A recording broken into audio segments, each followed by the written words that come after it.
Transcription का definition, introduction और mechanism of transcription in prokaryotes हम ऑलरेडी लास्ट वीडियो में डिस्कस कर चुके हैं, जिसका लिंक आज के वीडियो के एंड में डिस्प्ले होगा। आज हम ट्रांसक्रिप्शन इन यूकैरियोट्स को डिटेल में डिस्कस करेंगे। सबसे पहले इसकी रिक्वायरमेंट्स में है पहला टेम्पलेट डीएनए, यानी डीएनए का वो स्ट्रैंड जिसके कॉम्प्लीमेंट्री आरएनए की सिंथेसिस होती है। इसका डायरेक्शन 3' से 5' डायरेक्शन में होना चाहिए, क्योंकि हम सभी जानते हैं ट्रांसक्रिप्शन हमेशा 5' से 3' डायरेक्शन में होता है। इसके अलावा मैग्नीशियम आयंस और मैग्नीज आयंस इसमें कोफैक्टर्स की तरह एक्ट करते हैं और राइबोन्यूक्लियोटाइड्स आपस में अटैच होकर आरएनए चेन का फॉर्मेशन करते हैं।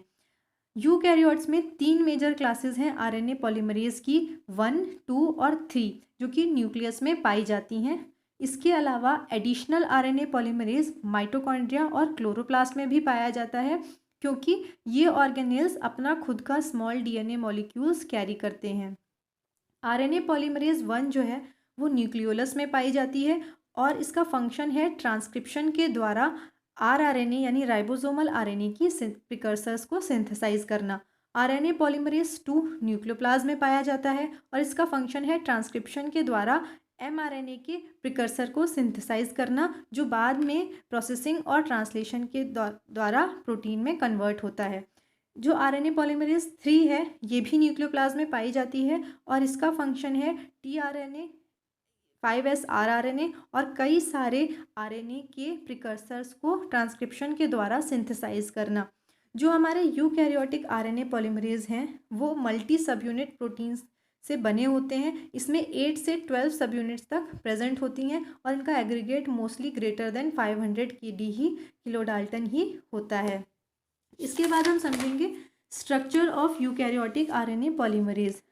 जो यूकैरियोटिक आरएनए पॉलीमरेज 2 जो है वो बेसिकली 12 सब यूनिट से मिलके बनी है, जिसका कि हम आरपीबी 1 से लेके 12 तक कहते हैं। और इसमें आरपीबी 1 जो है वो लार्जेस्ट होती है और बाकी डिक्रीजिंग ऑर्डर ऑफ साइज में 12 तक जाती है।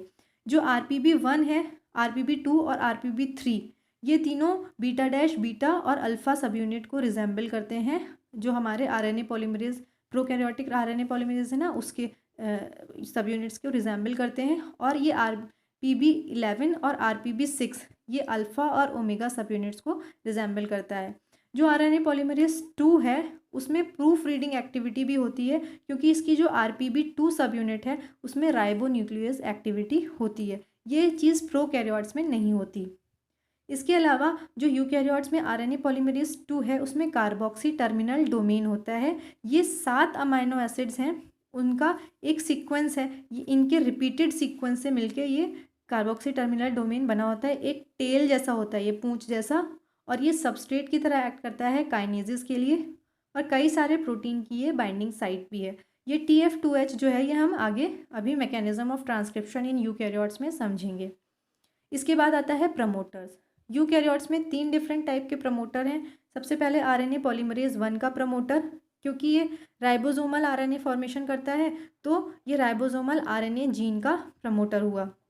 इसमें दो जो हमारे सीक्वेंसेस हैं वो पाए जाते हैं। पहला है कोर प्रमोटर, जिसमें -45 से लेके +20 रीजन तक होता है और ऊपर उसके 100 बेस पेयर अपस्ट्रीम आता है, अपस्ट्रीम कंट्रोल एलिमेंट्स।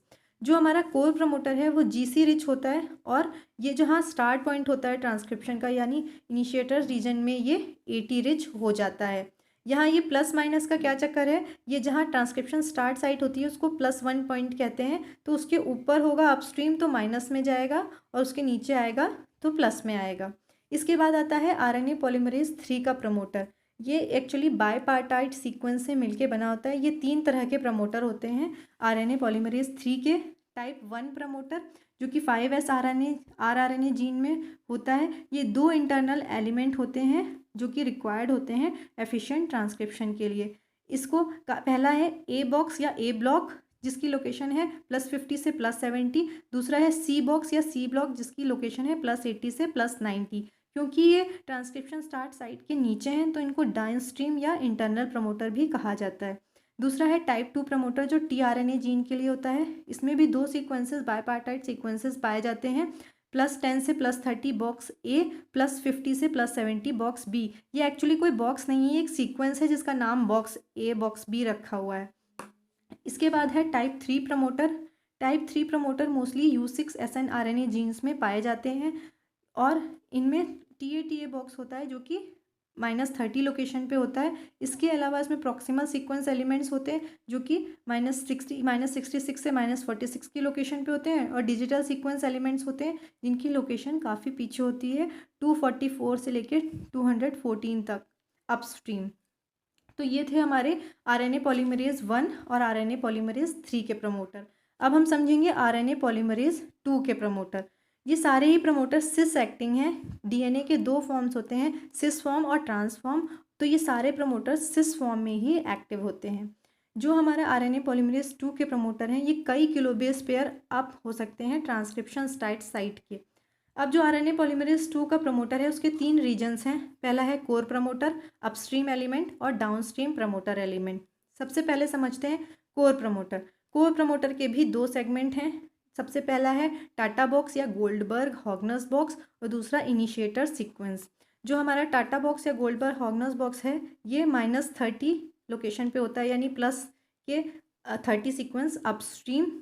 इसका सीक्वेंस है TA जहाँ X A हो सकता है या T हो सकता है। ये हमारा जो टाटा बॉक्स या वुडबर्ग हॉगनस बॉक्स है ये ट्रांसक्रिप्शन फैक्टर्स के लिए स्पेसिफिक बाइंडिंग साइट को देता है या प्रोवाइड करता है। दूसरा है हमारा इनिशिएटर सीक्वेंस जो कोर प्रमोटर का पार्ट है। ये हमारा अराउंड +1 यानी ट्रांसक्रिप्शन स्टार्ट साइट के अराउंड होता है। ये भी एक कंसेंसस सीक्वेंस मतलब सभी यूकैरियोट्स में जनरली पाया जाता है।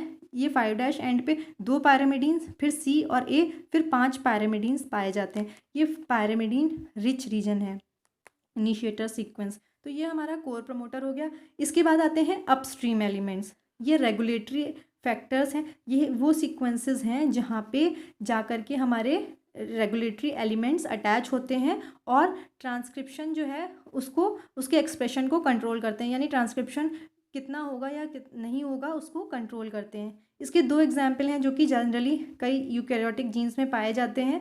पहला है CAAT बॉक्स और दूसरा है GC बॉक्स। जो CAAT बॉक्स है वो 2 एक्टिवेटर के द्वारा रिकॉग्नाइज होता है, NF1 और NFY। GC बॉक्स रिकॉग्नाइज होता है SP1 एक्टिवेटर के द्वारा। इसके बाद है हमारे ये डाउनस्ट्रीम प्रमोटर एलिमेंट। इनकी पोजीशन क्या है +28 से +32 तक और ये वेरिएबल सीक्वेंसेस होते हैं जो कि TF2D के साथ बाइंड करते हैं। अब ये TF मतलब ट्रांसक्रिप्शन फैक्टर्स। अब इसके बाद हम समझेंगे कि ये ट्रांसक्रिप्शन फैक्टर्स क्या होते हैं। ये transcription factors basically trans regulatory proteins होते हैं जो कि एक जीन के द्वारा प्रोड्यूस किए जाते हैं और दूसरी क्रोमोसोम रीजन पे जाके इफ़ेक्ट करते हैं। ट्रांसक्रिप्शन फैक्टर्स DNA से अटैच होते हैं कहाँ, जीन रेगुलेटरी साइट पे, और ट्रांसक्रिप्शन किस रेट से होगा उसको इन्फ्लुएंस करते हैं। अब समझते हैं ट्रांसक्रिप्शन फैक्टर्स 2 प्रकार के होते हैं, बेसल ट्रांसक्रिप्शन फैक्टर और cell specific transcription regulatory factors. Basal transcription factors basal transcription में यूज़ होते हैं और बेसल ट्रांसक्रिप्शन तब होता है जब ट्रांसक्रिप्शन हो हाउसकीपिंग जीन्स का। हाउसकीपिंग जीन्स मतलब जिनका ट्रांसक्रिप्शन रेगुलर बेसिस पे होता रहता है। ये सेल के लिए वाइटल प्रोटीन्स होते हैं। तो ये basal transcription factors directly gene के प्रमोटर से जाके अटैच होते हैं, TF2D और TF2A। इसके अलावा भी कई सारे हैं, अभी हम आगे डिस्कस करेंगे। दूसरा है transcription factor cell specific transcription regulatory factors. Cell की रिक्वायरमेंट के आधार पे अगर ट्रांसक्रिप्शन इनिशिएट या स्टॉप कराना होता है तो ये हमारे ट्रांसक्रिप्शन फैक्टर्स एक्ट करते हैं। इसको हम ये कहाँ यूज़ होते हैं, एक्टिवेटर डिपेंडेंट ट्रांसक्रिप्शन में। और ये ट्रांसक्रिप्शन फैक्टर्स रेगुलेटरी सीक्वेंसेस पे जाके बाइंड होते हैं जैसे कि एनहांसर्स और साइलेंसर्स। इसके बाद हम समझेंगे कि यूकैरियोटिक ट्रांसक्रिप्शन में के मैकेनिज्म क्या है। यहाँ पे हमारा जो यूकैरियोटिक ट्रांसक्रिप्शन है उसमें हम बेसल ट्रांसक्रिप्शन को ही डिटेल में डिस्कस करेंगे by RNA polymerase 2। RNA polymerase 1 का और RNA पॉलीमरेज 3 का ट्रांसक्रिप्शन अभी हम इसमें डिस्कस नहीं कर रहे हैं। सबसे पहले यहाँ पे ट्रांसक्रिप्शन को हमने फिर से 3 पार्ट्स में डिवाइड किया है, इनिशिएशन, इलोंगेशन और टर्मिनेशन। क्योंकि RNA पॉलीमरेज 2 जो है वो खुद से प्रमोटर को रिकॉग्नाइज नहीं कर पाती तो वो ट्रांसक्रिप्शन फैक्टर्स का यूज़ करती है जो कि RNA पॉलीमरेज 2 का पार्ट नहीं है। तो ये ट्रांसक्रिप्शन फैक्टर्स क्या करते हैं, ये जो हमारा डीएनए का सीक्वेंस है उसमें स्पेसिफिक प्रमोटर को रिकॉग्नाइज करते हैं और उससे जाके बाइंड करके ट्रांसक्रिप्शन को इनिशिएट करते हैं। तो इस प्रोसेस में सबसे पहले बनता है formation of pre initiation complex या ट्रांसक्रिप्शन कॉम्प्लेक्स। इसमें सबसे पहला स्टेप है न्यूक्लिएशन का। न्यूक्लिएशन के दौरान जो हमारा टाटा बॉक्स है, जो हमारा कोर प्रमोटर में टाटा बॉक्स है और इनिशिएटर सीक्वेंस है, उस सीक्वेंस पे आके TF2D यानी ट्रांसक्रिप्शन फैक्टर 2D आके बाइंड करता है। ट्रांसक्रिप्शन फैक्टर 2D एक कॉम्प्लेक्स है जो कि टाटा बाइंडिंग प्रोटीन और एटलीस्ट 12 टाटा एसोसिएटेड फैक्टर्स से मिलके बना है। टाटा बाइंडिंग प्रोटीन का मेन काम है ये टाटा बॉक्स से जाके बाइंड करना, उसके माइनर ग्रूव में जाके उससे बाइंड करना। और जो हमारा TF है उसका फंक्शन क्या है, वो TF2B और TF2A से एसोसिएट करता है। कैसे? जब ये न्यूक्लिएशन स्टेप हो जाता है इसके बाद TF2A और TF2B ये बाइंड करते हैं हमारे इस टाटा बॉक्स और TF2D के कॉम्प्लेक्स से और DAB कॉम्प्लेक्स बनाते हैं जो कि ज़्यादा स्टेबल होता है और स्टिमुलेट करता है एक्टिवेटर्स को। इसके बाद हमारे RNA पॉलीमरेज की एंट्री होती है। यहाँ पे जो TF2 भी है ये एक्चुअली एक लिंक प्रोवाइड करता है RNA पॉलीमरेज 1 के लिए और प्रमोटर के लिए। ये जो प्रमोटर है उसमें और RNA पॉलीमरेज 1 के बीच में एक लिंक की तरह एक्ट करता है। इसके बाद RNA पॉलीमरेज 2 जो है TF2F ट्रांसक्रिप्शन फैक्टर 2F के साथ आता है और आके हमारे इस कॉम्प्लेक्स से DAB कॉम्प्लेक्स से आके बाइंड होता है यहाँ पे। और इसके बाद एडिशन होता है 2F2E का, TF2H और TF2J का। इन सब के एडिशन के बाद बन जाता है pre initiation complex. Pre initiation complex बनते ही जहाँ पे ये TF2H आया और TF2 के संपर्क में ये आता है तो हो जाता है phosphorylation of CTD of RNA polymerase 2 सब यूनिट। और जब ये फॉस्फोराइलेशन हो जाता है इसके द्वारा pre initiation complex initiation complex में बदल जाता है। तो अब हम ये समझते हैं यहाँ पे क्या होता है फॉस्फोराइलेशन में।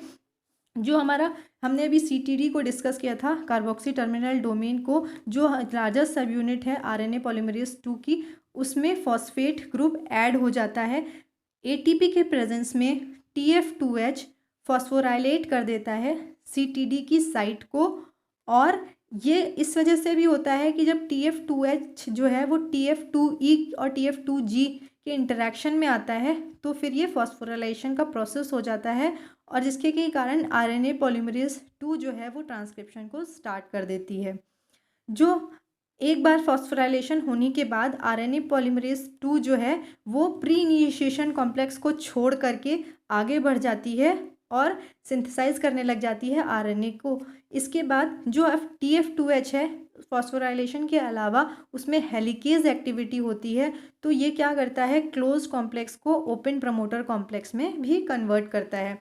यहाँ पे हम देख सकते हैं कि ये हमारा TF BDEFJ का कॉम्प्लेक्स है जो कि टाटा बॉक्स पे अटैच है। साथ में ये हमारा TF2H है और ये RNA पॉलीमरेज को इसने अटैच कर रखा है साथ में और ये CTD टेल है।